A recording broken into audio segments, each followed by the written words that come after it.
sobre este más precioso mensaje, sobre cómo llegó a nosotros. Dótanos de comprensión sobre la historia, para conocer qué sucedió. Y, de esa forma, que sepamos cómo podemos recibir el don de arrepentimiento que el cielo quiere darnos. Guíanos en nuestros pensamientos. Es en el nombre de Jesús que lo pido. Amén. Muy bien, la historia de 1888. Retrocedamos primeramente al movimiento de 1844. Creo que ya lo conocéis. Guillermo Miller comenzó a predicar el mensaje del primer ángel en 1831. El Señor lo bendijo y hasta 50.000 personas en Norteamérica abrazaron el mensaje, además de algunos más en Europa. Entonces llegó el gran chasco. La mayoría de la gente abandonó el mensaje, pero unos pocos persistieron, pues reconocían que era el auténtico Espíritu de Dios quien estaba en el clamor de medianoche. No lo sostenía únicamente la aritmética, era el Espíritu Santo. Esa era su convicción. Ese pequeño grupo de personas fue el que siguió a Cristo por fe al lugar santísimo del santuario celestial. Ese fue el comienzo de la Iglesia Adventista del Séptimo Día. Sin embargo, todos ellos eran guardadores del domingo. Aún no habían oído acerca del sábado, pero sí habían oído el comienzo del mensaje del santuario, pues conocéis la historia de Hiram Edson cuando caminaba por un maizal la mañana del 23 de octubre de 1844. De repente pensó que quizá el santuario no era la tierra, que quizá no era la segunda venida de Cristo lo que esperaban. Entonces tuvo una visión del cielo con el lugar santísimo abierto. Comenzaron a estudiar y encontraron la verdad.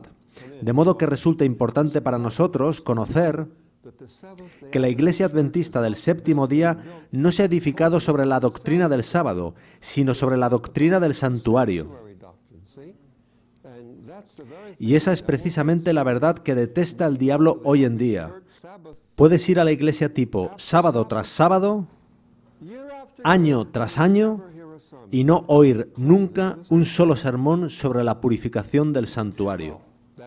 Bien, estos son los antecedentes. Veo que tenemos aquí una pizarra. Quizá podamos escribir algo. A ver si escribe este rotulador. Sí. 1844 fue nuestro punto de partida. En realidad lo fue 1831. Y entonces aceptaron la doctrina del santuario. Eso fue el comienzo de todo. Ese pequeño grupo se estaba reconciliando con Dios y con su verdad.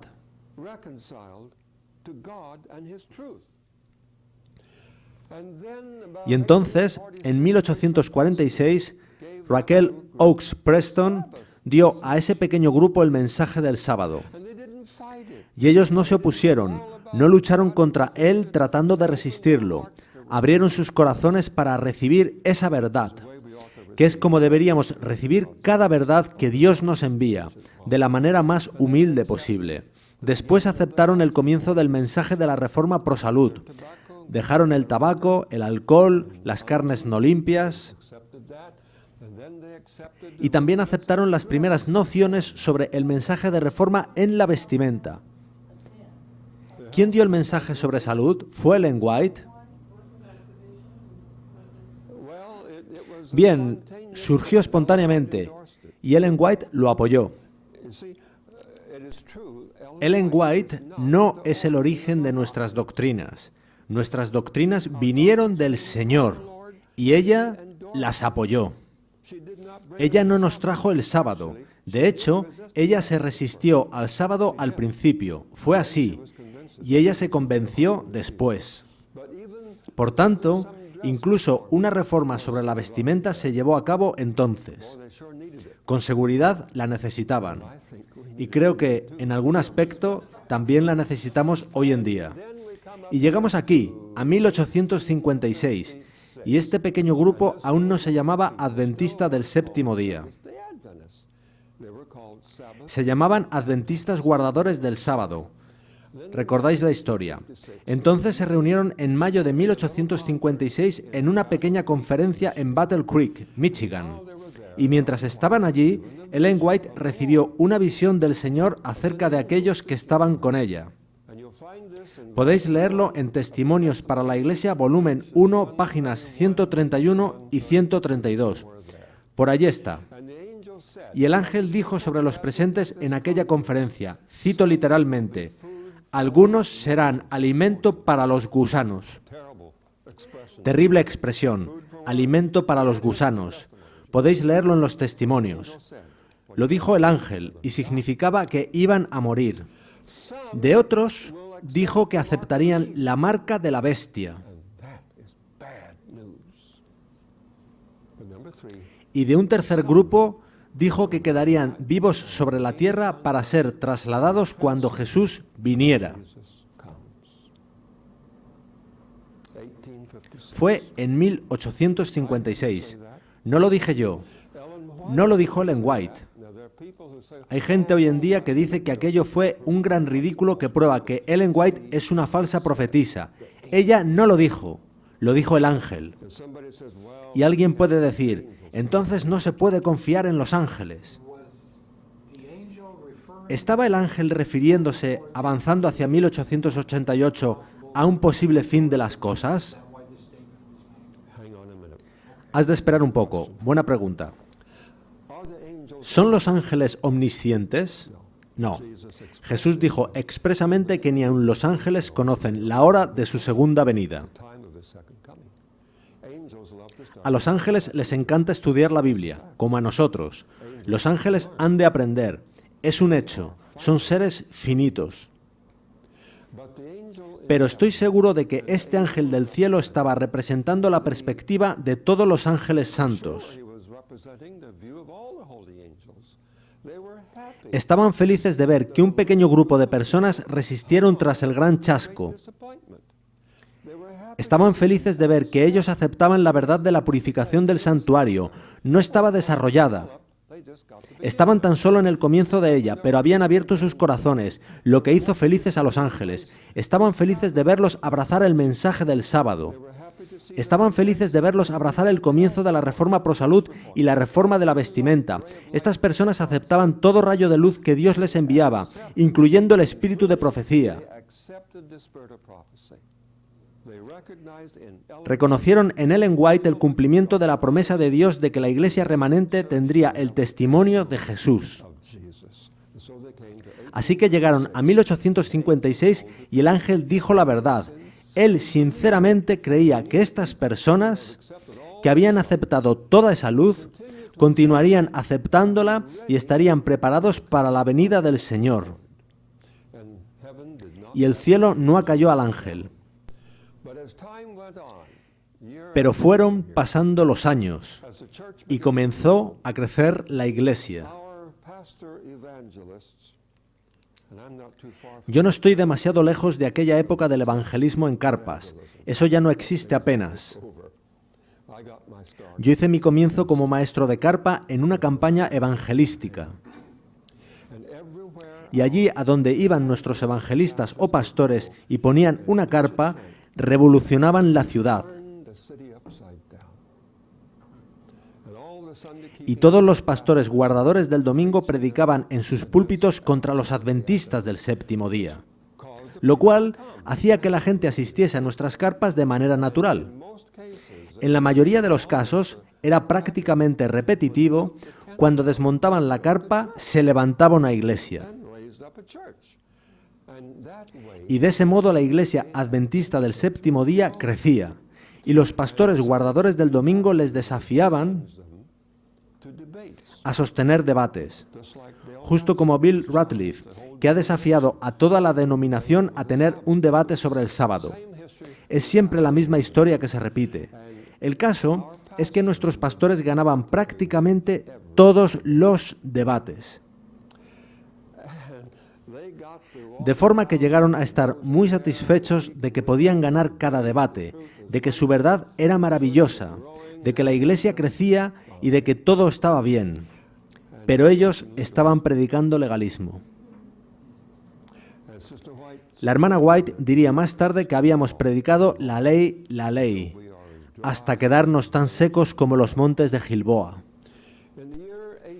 En el año 1887, ella escribió varios apremiantes mensajes publicados en el Review and Herald, en los que decía lo legalistas que éramos, lo presumidos y arrogantes que éramos, y cuánto debíamos humillar nuestros corazones ante el Señor. Ella acuciaba para un reavivamiento y reforma, y eso que no sabía lo que estaba a punto de pasar. En el año 1882 hubo una reunión campestre en Hillsborough, California. Allí, un joven, en la veintena por entonces, en una sobremesa de sábado, se abstrajo de quién estaba predicando, de hecho era Ellen White, para súbitamente tomar conciencia de que Cristo había muerto por él y vio a Cristo en aquella cruz, crucificado para él, personalmente. Aquella fue la primera vez que ese joven adventista llegó a darse cuenta de que Cristo murió por él. Él se comprometió a, desde ese día, reestudiar la Biblia con la idea de que la Biblia en su totalidad es una presentación de Cristo y este crucificado. Con el tiempo llegaría a ser editor de Signs of the Times, nuestra revista misionera por entonces en la costa oeste.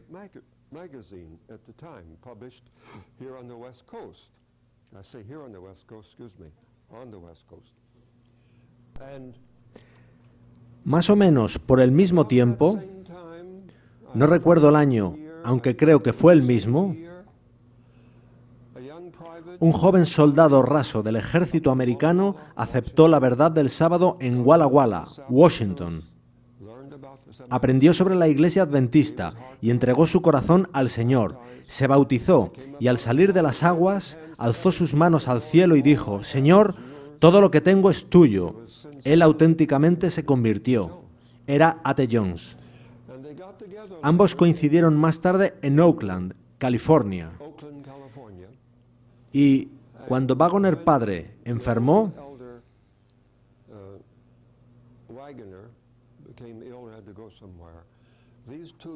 estos dos jóvenes quedaron a cargo de la edición de Signs of the Times y llegaron a la conclusión de que el corazón del mensaje adventista no era la ley, sino Cristo y este crucificado. Y ellos estudiaron Gálatas y descubrieron lo que hay en Gálatas. Y eso me recuerda a mí. Yo fui durante 4 años el único adventista en mi instituto de secundaria y tuve un terrible problema con el sábado. Yo tocaba el violín bastante bien y me pedían tocarlo en programas de viernes por la noche, a lo que decía que no. Todas las actividades eran los viernes por la noche.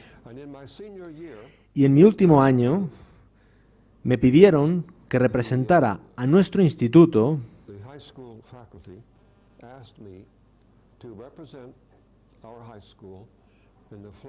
en las competiciones académicas del estado de Florida, en las disciplinas de inglés y literatura inglesa, lo cual me agradó. Estudié para prepararme, pero llegó el aviso de que para Florida Central el examen sería en una mañana de sábado. Por lo que dije a nuestro capellán principal que no podría participar. Él me dijo: tendrás que participar, deberías leer el libro de Gálatas, eso te hará entender. De modo que intenté leer el libro de Gálatas, pero no tenía sentido para mí. Entretanto, dado que me negaba a participar en sábado, él debió hacer algunas llamadas e influir de alguna manera. Y el examen se cambió al miércoles, de modo que pude participar, y quedé el primero de Florida Central, que comprendía Orlando, Kissimmee, St. Cloud, Lakeland y todas las ciudades de la zona. Así que tenía que acudir a las finales en la Universidad del Estado de Florida. Tuve que estudiar más. y se convocó el examen de inglés y literatura inglesa para la mañana de un sábado. De nuevo tuve que decir que no podía participar. Mr. Rutledge se molestó verdaderamente en esta ocasión. Me dijo: Robert, es demasiado tarde.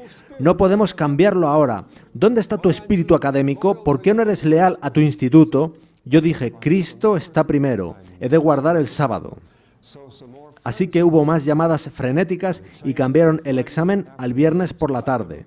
De modo que pude hacer el examen y quedé el primero del estado de Florida.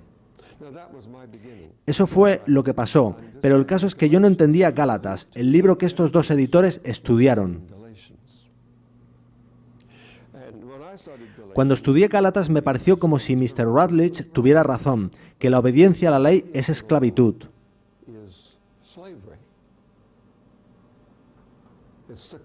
Es una maldición, la maldición de la ley.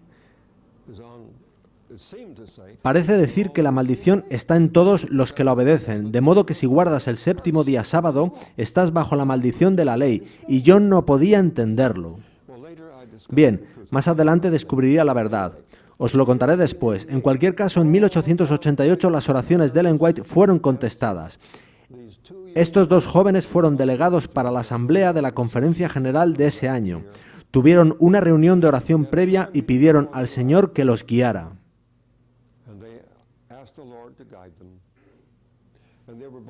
Y a ambos se les pidió hablar, puesto que Signs of the Times había molestado tanto a los hermanos en Battle Creek que estos querían convertir la asamblea de 1888 en un debate. Ellos amaban los debates. Y estaban seguros de poder aplastar a estos dos jóvenes.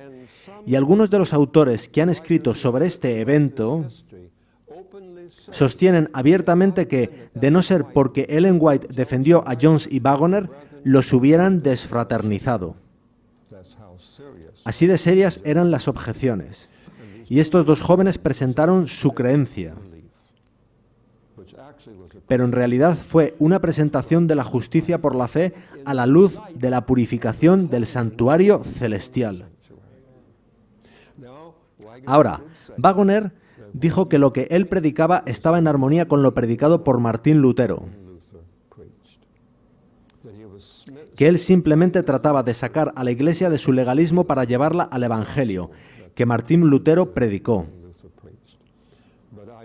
Pero, en contexto, yo no creo que Wagoner hubiera osado decir que lo que ellos presentaban no fuera nueva luz, adicional a la de Martín Lutero, puesto que ellos comprendían que la purificación del santuario es algo muy importante. Y ellos no se conformaban con los cálculos de las fechas, sino que querían conocer su verdadera trascendencia espiritual. Ahora, de los dos, el que más prominentemente proclamó el mensaje del santuario fue A.T. Jones. No encontramos que Wagoner fuera tan adelantado como lo era Jones al hablar sobre el santuario. Aunque creía en él cuando murió en 1916. Debería haber comenzado a escribir más a la izquierda.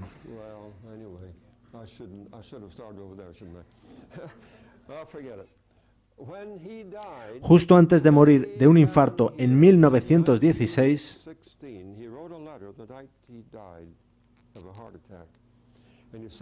escribió una carta en la que decía haber abandonado la doctrina del santuario 25 años atrás. Yo creo que él estaba demasiado enfermo para comprender lo que realmente estaba escribiendo, pues hay evidencia documental de que él predicaba la doctrina del santuario, si bien no con la intensidad de Jones. ¿Quién fue el que murió en 1916? Fue E.J. Wagoner, el 28 de mayo de 1916.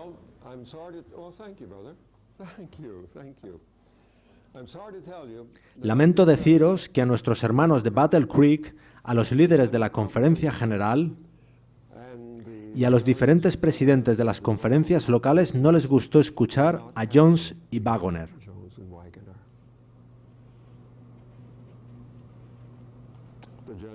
El presidente de la Conferencia General, en concreto, se opuso. y Ellen White cuenta que ella tuvo que levantarse prácticamente sola, como un pulgar dolorido, ante toda la asamblea de la Conferencia General.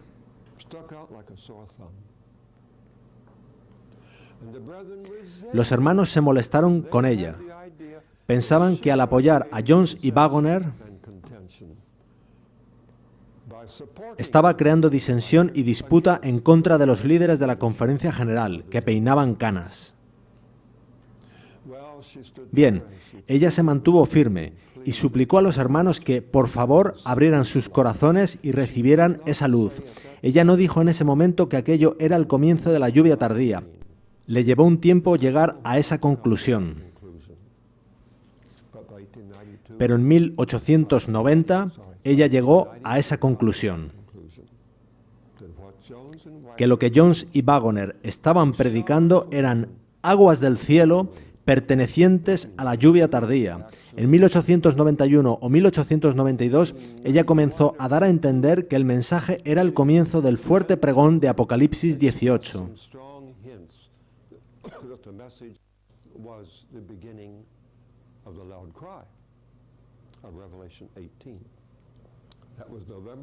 Y lo confirmó el 22 de noviembre de 1892. Entonces llegó la asamblea de la Conferencia General de 1893. No sé si tenemos aquí su boletín. ¿Sabe alguien si está a la venta aquí? El boletín de la de 1895 sí que está aquí, lo sé.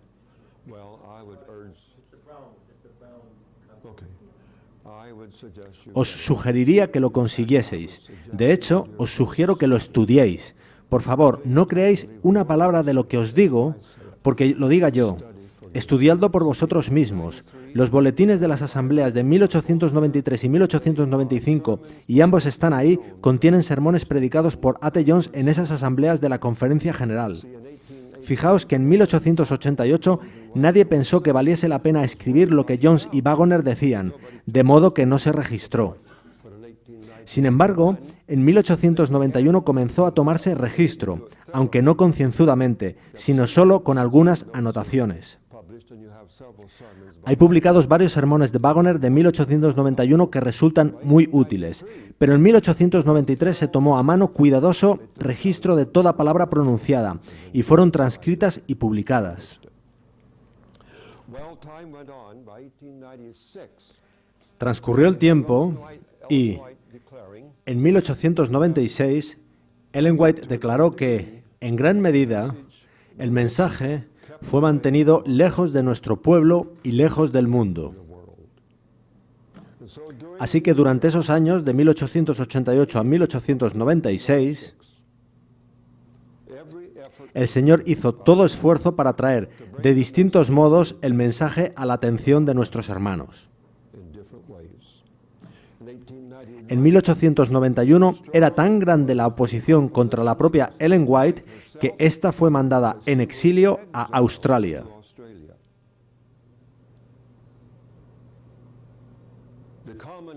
El supuesto común es que fue enviada allí como misionera, y ella realmente hizo allí obra misionera.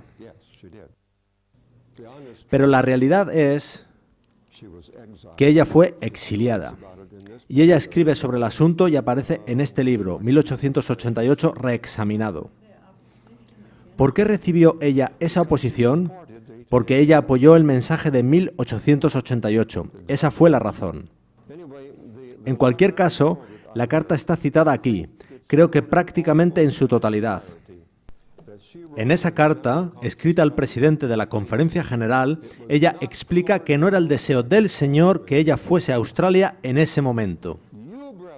Ella dice, usted, hermano, quiere apartarme del camino, enviándome allí, en contra de la voluntad del Señor. Y la Adventist Review ha admitido eso. El editor es australiano y, en su portada, hace unos pocos años, él escribió que Ellen White fue exiliada a Australia. La verdad de nuestra historia no resulta muy bella al ser repasada. Más de 100 veces dijo Ellen White que la reacción de nuestros hermanos en aquella época fue justamente como la de los judíos hacia Cristo. Más de 100 veces lo dijo.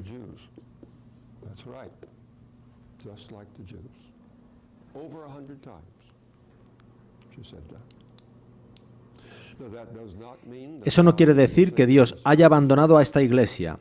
No quiere decir que debas salir y fundar una ramificación. No quiere decir que debas comenzar una iglesia de hogar. Yo no creo eso. Yo creo que lo que quiere decir es que tú debes conocer de la verdad, estar preparado para ser testigo de la verdad y sumarte a orar para que Dios nos dé el don del arrepentimiento. La solución a nuestros problemas no es una nueva organización, sino arrepentimiento dentro de esta organización. Así que Ellen White estuvo en Australia. Allí realizó una labor formidable. Fue verdaderamente milagroso lo que hizo en Australia, una evidencia de lo que el Señor habría hecho para el mundo entero. Entonces llegamos al año 1901. Ella regresó en 1900 para la asamblea de la Conferencia General programada para 1901, que tendría lugar en Battle Creek. Ella asistió y el día anterior a la apertura, ella se encontró con los hermanos de la Conferencia General y me imagino cuáles eran los delegados que asistieron. El encuentro fue en la biblioteca de Battle Creek. Ella les habló y existen dos versiones sobre lo que les dijo. Hay una versión que es auténtica, registrada taquigráficamente, aunque contenga errores gramaticales.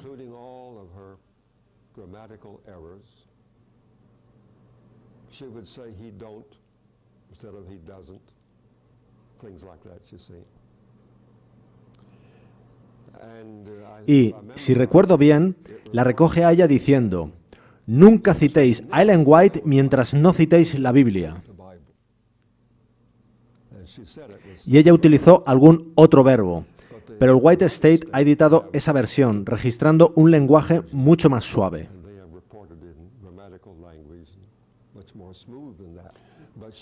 Pero ella tenía una carga desde la asamblea de 1888 y deseaba que la de 1901 deshiciera lo que sucedió en aquella. Pero ese tiempo entre medias fue la década más oscura de la historia adventista. Llegaron terribles problemas financieros. La Conferencia General estaba endeudada, los diezmos cayeron, estaban en tremendas dificultades. En ese tiempo también fue la apostasía de Cartwright. Fue terrible lo que sucedió.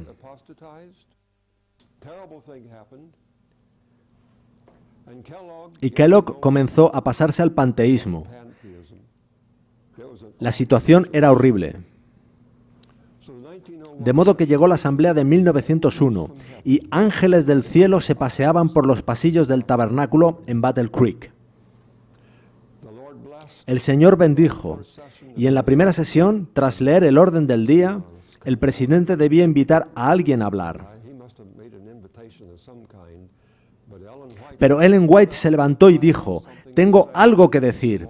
Fue al podio y dio un mensaje a esas personas que les electrificó. Ellos desecharon la agenda y se centraron en reavivamiento y reforma, y cambiaron la organización de la iglesia. Algunos de nuestros hermanos ejercen una fuerte oposición a este libro, 1888 reexaminado,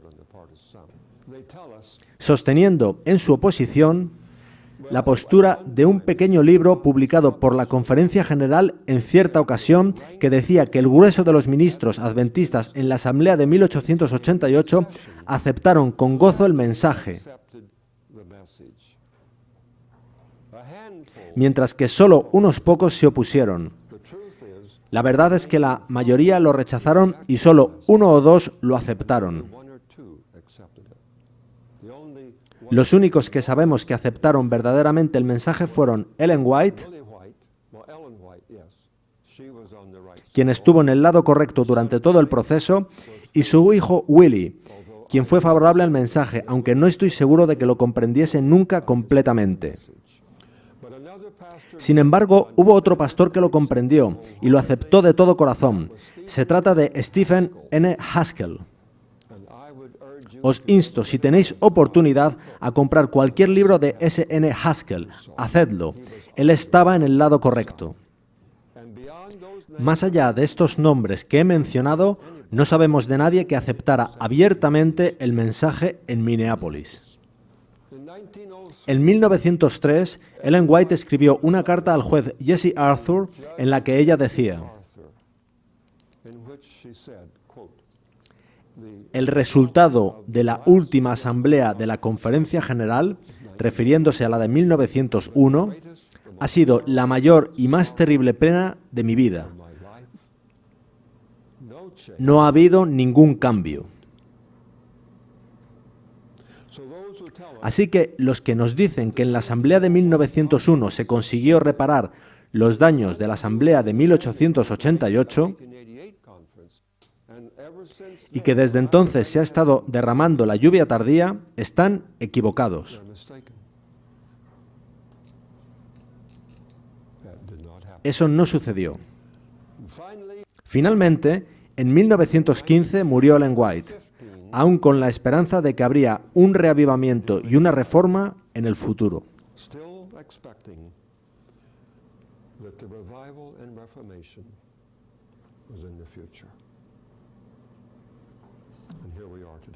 Y aquí estamos hoy.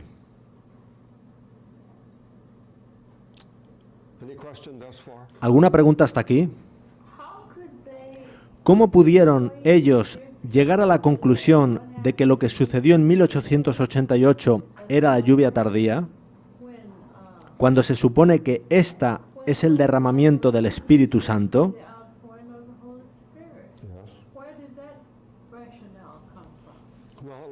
Bien, fue Ellen White quien lo dijo, no fueron los hermanos.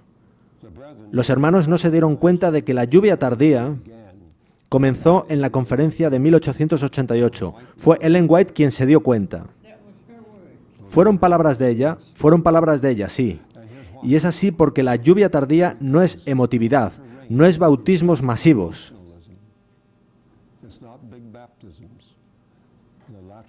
La lluvia tardía es un mensaje de Cristo nuestra justicia.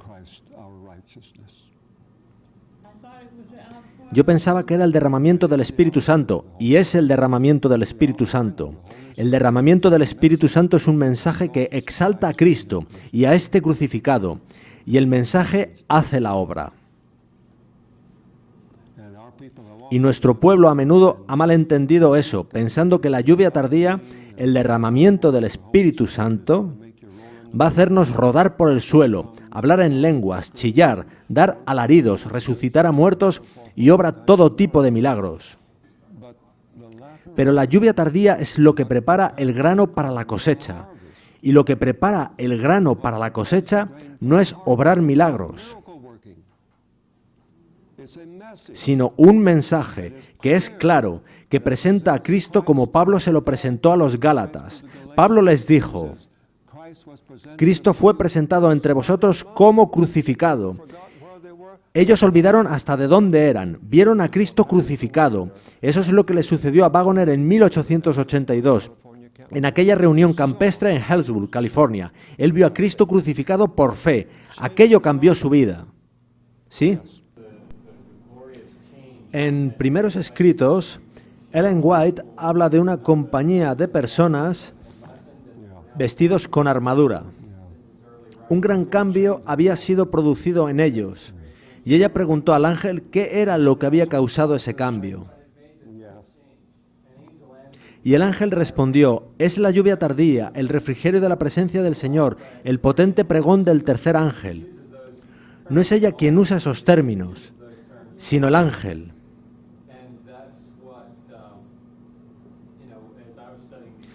He estado estudiando por mi cuenta estos asuntos desde hace años y ello me ha llevado a concluir que, cuando ella habla del fuerte pregón, del mensaje del tercer ángel de Apocalipsis, de Cristo nuestra justicia, o de lluvia tardía, todo ello está clara y sólidamente ligado a los sucesos que tuvieron lugar en Minneapolis y al mensaje que surgió de allí. Gracias, es una aportación muy valiosa. Pero fíjate que ese libro es Primeros Escritos, que ella escribió en 1850, y eso se cumplió en 1888. Cuando llegó el comienzo de la lluvia tardía, era un mensaje que hacía derretir los corazones humanos. Y si el mensaje hubiese sido aceptado en 1888, si en la Conferencia General hubieran abierto sus corazones como sucedió atrás entre 1844 y 1846, si hubieran amado y agradecido al Señor este mensaje del que Ellen White dijo que Dios ordenó que fuera predicado en cada iglesia, el mundo nunca hubiese vuelto a decir que los adventistas predicaban la ley y la ley. Más bien nos hubieran conocido por ser la iglesia que predica a Cristo y a este crucificado, y el mundo hubiera sido iluminado y la obra hubiera concluido hacia 1893. Ahora pasaremos a los acontecimientos a partir de 1916.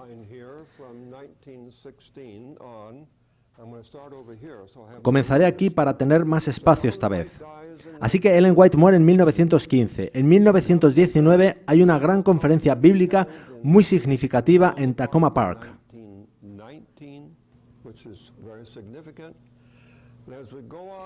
En el intervalo de tiempo que transcurre desde la conferencia de 1901,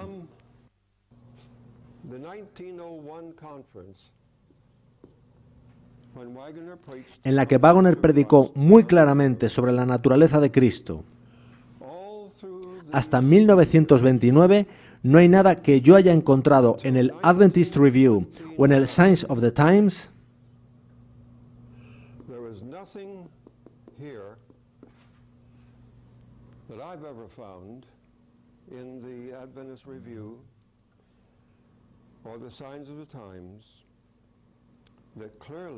que claramente exponga los conceptos de 1888. Yo entré en escena en 1929. Por cierto, algunos piensan que soy tan viejo que fui un delegado en 1888.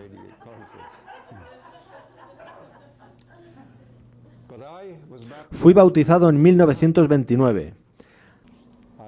Abandoné la iglesia presbiteriana, con esas preciosas ventanas góticas, sus magníficas bancas, sus maravillosos órganos de tubos y sus coros,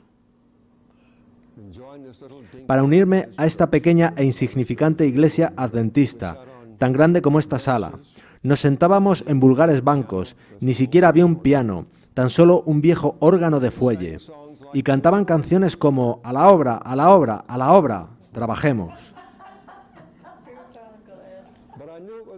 Pero supe que era la verdad.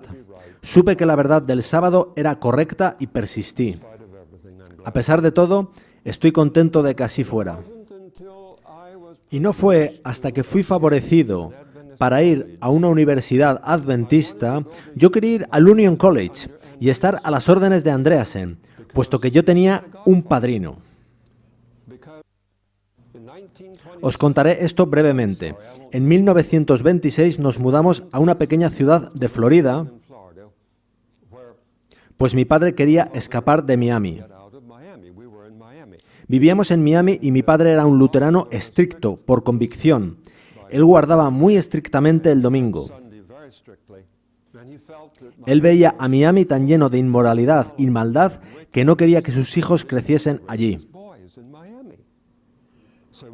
Así que nos fuimos a una pequeña ciudad llamada St. Cloud, que es donde yo crecí. Por aquel tiempo, en St. Cloud, había un centro de jubilados para veteranos de la Guerra Civil. Y entre los veteranos de la Guerra Civil que vivían allí estaban el hermano y la hermana J.G. Matheson, cuya hija era la señora de Oliver Montgomery, que fue un vicepresidente de la Conferencia General. Así que yo crecía en St. Cloud. Tenía unos 10 años por entonces. Fui bautizado con 12.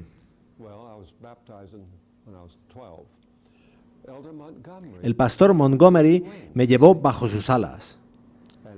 Cada Navidad él me traía, como regalo de Navidad, un libro de historias de las misiones, para que yo fuese misionero algún día, por lo que le estoy muy agradecido. Y cuando terminé el instituto, yo no tenía dinero. No podía pensar en ir a una universidad adventista, que valía dinero. Yo había conseguido 2 becas universitarias gracias al primer puesto en la competición de Florida de la que os hablé. Asistí solo a una reunión campestre. Mis padres no fueron. Y el sábado por la noche, el pastor Montgomery me agarró, no literalmente, pero él me agarró y me dijo: Robert, has de ir al Southern Junior College. He encontrado a una joven pareja que va para allá en coche y te llevarán.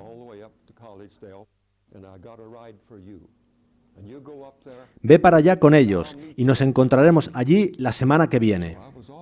Así que me fui, y así es como llegué a una universidad adventista. Más tarde, él quería que yo fuese al Union College, porque él creía que el pastor Andreasen tenía la verdad y que nuestros ministros más jóvenes debían aprenderla. Hoy en día, el pastor Andreasen tiene una posición fortísima por parte de algunos de nuestros eruditos. Pero en aquel entonces yo quería ir, pero no podía porque no tenía dinero para ir al Union College. Pero tuve una oportunidad de trabajar, llevando bandejas en el sanatorio de Washington, por lo que acabé allí. Y allí, en Tacoma Park, había un señor mayor que había estado presente en la conferencia de 1888.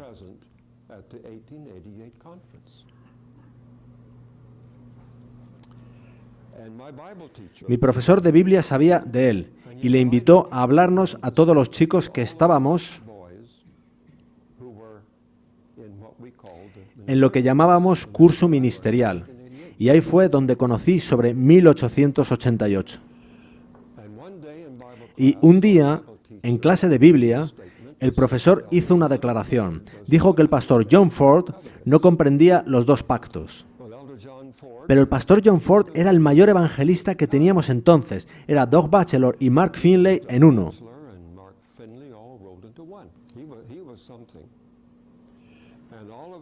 Todos los estudiantes soñábamos con algún día ser como el pastor John Ford, que bautizaba a muchísimos. Aquello nos impactó. Yo pregunté, entonces, ¿quién comprende los 2 pactos? El profesor dijo no saber quién los comprendía, por lo que pregunté dónde podríamos aprender sobre el asunto, y él dijo: bien, lo mejor que yo nunca he leído está en un libro llamado Las Buenas Nuevas, de E. J. Waggoner. Yo no tenía ni idea de quién era Waggoner. Fui a la biblioteca y, por supuesto, el libro no estaba allí. Ni siquiera estaba en la biblioteca del Review and Herald. ¿Podéis creer eso? De modo que el profesor trajo su propio ejemplar y lo dejó en custodia. No podíamos sacarlo, pero podíamos leerlo en la biblioteca, como la Biblia de Lutero que estaba encadenada a la pared. Y cuando lo leí, especialmente los capítulos 3 y 4, alguien llegó y me dijo: estoy tratando de leer Las Buenas Nuevas y es aburrido. Y yo simpaticé con él, porque los capítulos 1 y 2 pueden ser aburridos. Pero en los capítulos 3 y 4 es donde está la energía del libro. Copié el capítulo 3 en mi vieja máquina de escribir. Aquello alentó mi corazón. Nunca antes había comprendido el Evangelio. Nunca antes me había sido presentado tan claramente. Vi entonces las buenas nuevas del Evangelio. Me había bautizado 9 años atrás y nunca había oído nada igual. Simplemente os cuento mi testimonio. Os digo que yo fui impulsado por aquel libro. Aún lo amo. Amo leerlo de nuevo. Me llevé a África las páginas que copié. Fuimos convocados por la Conferencia General a ir a Uganda en 1945.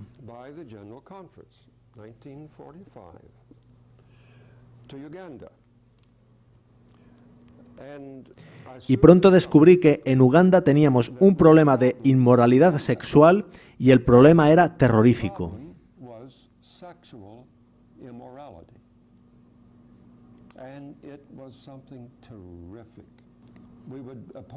Designamos profesores para ir a las escuelas de nuestra pequeña misión para que se convirtieran al adventismo. Entonces, el comisionado del distrito británico me escribió una carta en la que me decía: «Señor Wieland, lamento informarle de que el profesor de una de sus escuelas mantiene relaciones carnales con las niñas».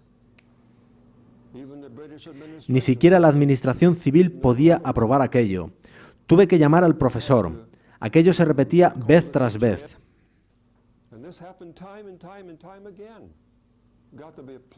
Se convirtió en una plaga. Le pregunté al profesor sobre el asunto y él me dijo: «No, yo nunca podría hacer algo como eso. Es imposible». Así que había un conflicto de intereses. Reuní a los profesores de la escuela para tratar de averiguar la verdad.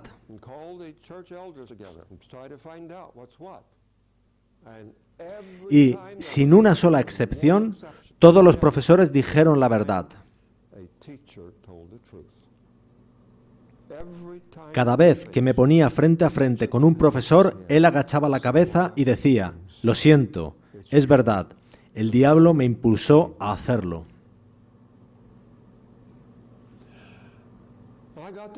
Pensaba en la utilidad de predicar el cuarto mandamiento a esas personas cuando el problema era el séptimo.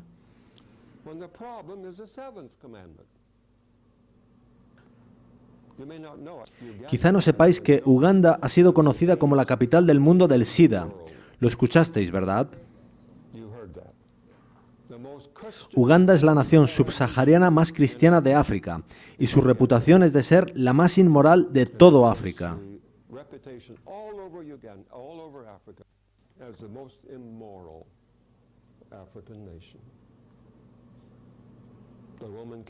Los católicos romanos y la Iglesia de Inglaterra construyeron dos maravillosas catedrales en Kampala, en dos de sus 7 colinas, con sus respectivos órganos de tubos. Es una nación cristiana, pero con esta plaga. Esta gente no tenía control sobre el problema del sexo. Sentí enfermar mi corazón. ¿Qué hago aquí malgastando mi vida? Me voy a consumir y deshacer aquí. Deseaba volver a casa. No quería pasarme la vida tratando de arreglar problemas de ese tipo. Entonces recordé esas páginas que había mecanografiado del libro Las Buenas Nuevas, lo que Waggoner decía sobre la naturaleza de Cristo, que Él fue tentado en todos los puntos como lo somos nosotros, pero sin pecado. Él condenó el pecado en la semejanza de nuestra carne caída de pecado. Cogí aquellas páginas y las reestudié. Y me vino la luz. En la mañana del sábado, en nuestra mayor iglesia, hice a la gente la siguiente pregunta. ¿Creéis que Jesús fue tentado como nosotros? Sí, sí, dijeron todos. ¿Fue tentado a robar algo? Contestaron que sí. ¿Creéis que fue tentado a mentir? También dijeron que sí. ¿Fue tentado a acostarse con chicas? Dijeron, no, no, imposible.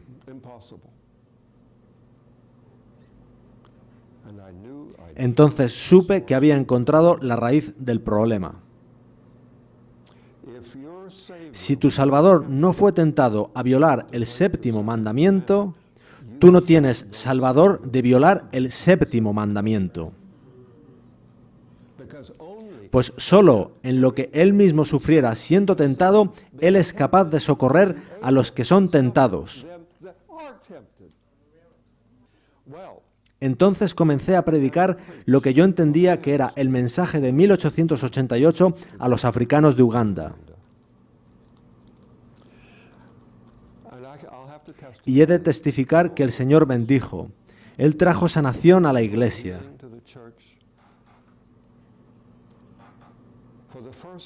Por primera vez vi lágrimas en ojos africanos, y fue al hablarles de la cruz de Jesús. Entonces, la conferencia general nos ofreció a Grace, a los niños y a mí a volver de vuelta a América.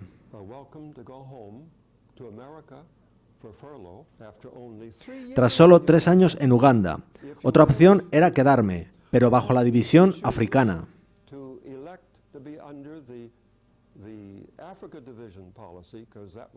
Pues era la división del norte de Europa bajo la que estaba cuando salimos en 1945. Otra opción era un contrato de 7 años estando 6 meses en Sudáfrica. ¿Cuál hubieseis escogido vosotros? Nosotros optamos por volver a casa, a América, tras 3 años. Pero algo más sucedió en Uganda. La Iglesia de Inglaterra estaba teniendo un gran reavivamiento y no vino sino de Ruanda, donde sucedió el genocidio de 1994. El así llamado reavivamiento fue conocido localmente como ABBA, o bien el reavivamiento de los salvados. La idea era que uno es santificado instantáneamente al profesar su doctrina de que Cristo ha entrado en tu corazón.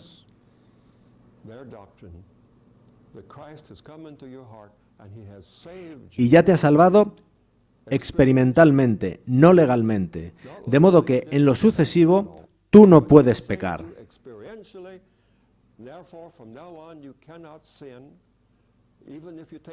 Incluso si violas a una mujer, eso ya no es pecado, pues tú has sido salvado. Entonces ellos bailaban y cantaban, y si practicabas ese baile, te convertías en parte de esta élite. El caso es que esa doctrina entró en la Iglesia Adventista del Séptimo Día en Uganda, y yo me vi obligado a encararla.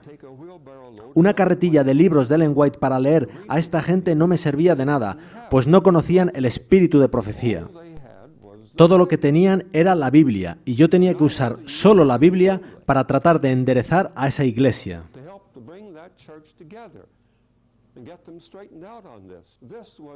Esto era doctrina evangélica entrando en la iglesia adventista, y yo tenía que encararla frontalmente, usando solo la Biblia. Eso me obligó a estudiar, y quedé convencido sobre el asunto de la naturaleza de Cristo. Descubrí el ágape. No lo descubrí en el seminario, sino en Uganda. También descubrí qué significa creer en Jesús. Y comencé a predicar a esas personas los conceptos del mensaje de 1888. Entonces regresé a América, y la gran carga para mi corazón era ir al seminario.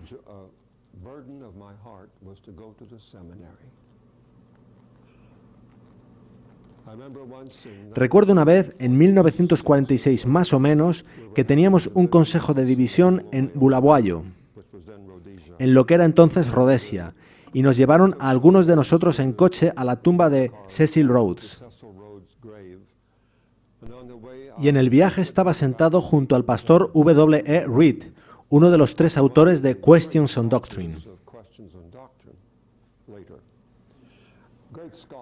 Era un gran investigador, un hombre maravilloso, inglés, y yo tuve el privilegio de sentarme junto a él. Yo le dije: Pastor Reed, hay algo que me preocupa. Como misionero en África Oriental me estoy consumiendo intelectualmente. ¿Podría usted sugerirme algunos libros que puedan ayudarme, que puedan mantener vivo mi cerebro? Él me dio una lista de libros, y más tarde los encargué desde Edimburgo. Eran libros de segunda mano. Yo estaba entusiasmado, y uno de los libros que más me gustó era de Reinhold Niebuhr.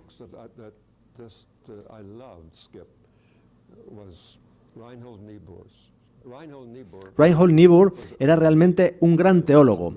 Yo me llevaba sus libros junto con los de C.S. Lewis y los de Ellen White de Safari, y me perdía durante una semana o 10 días. Tenía una pequeña lámpara que conectaba a la batería del coche. No podíamos tener reuniones de noche, de modo que disponía de toda la tarde para mí, y yo estudiaba.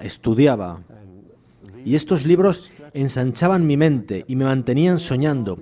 ¡Qué feliz estaré cuando pueda ir al seminario adventista! Podré encontrarme con gente, hablar con los que están al nivel de Reinhold Niebuhr, C.S. Lewis y estos otros profundos pensadores. Finalmente regresé y fui al seminario. No sé si debería contaros esto, pero es, en realidad, el comienzo del Comité para el Estudio del Mensaje de 1888. ¿Os lo cuento? Bien, la primera clase a la que fui la impartía George Vandeman y era sobre justicia por la fe.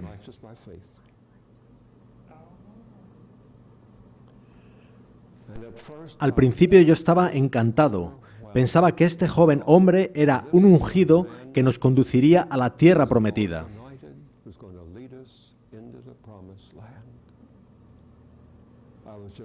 Estaba simplemente deleitado oyendo en clase. Y en una ocasión, él nos dijo que debíamos leer el boletín de la Conferencia General de 1893, del que yo jamás había oído. Así que yo me instalé en la biblioteca para leerlo, esos 24 sermones de A.T. Jones. Maravilloso libro. Está aquí. Era como leer las buenas nuevas, el mismo contenido pero con palabras diferentes. Atravesó mi corazón, me encantó. Pero tras unos 10 días me preocupé, porque el profesor nos estaba diciendo cosas como las que me encontré en Uganda.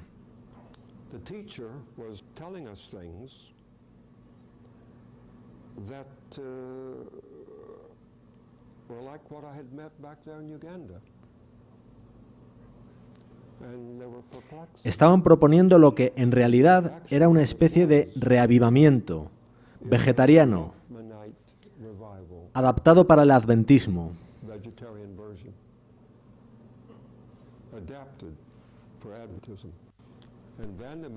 Y la visión de Vandeman en aquel momento, más tarde pudo haber cambiado.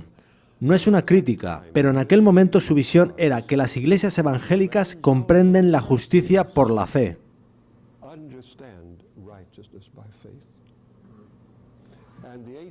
Y que el mensaje de 1888 era solo un reavivamiento de las enseñanzas de Lutero, Calvino, Wesley y los evangélicos guardadores del domingo. Aquello me molestó mucho. Estaba preocupado.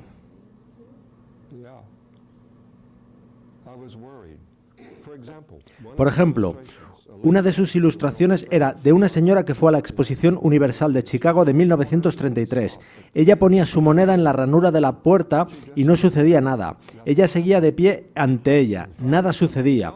Y finalmente alguien gritó a la señora, ¡empuje! Ella empujó y pudo entrar. El mensaje de su ilustración era que nosotros, adventistas del séptimo día, estamos completamente dispuestos a pagar el precio, pero no empujamos suficientemente fuerte.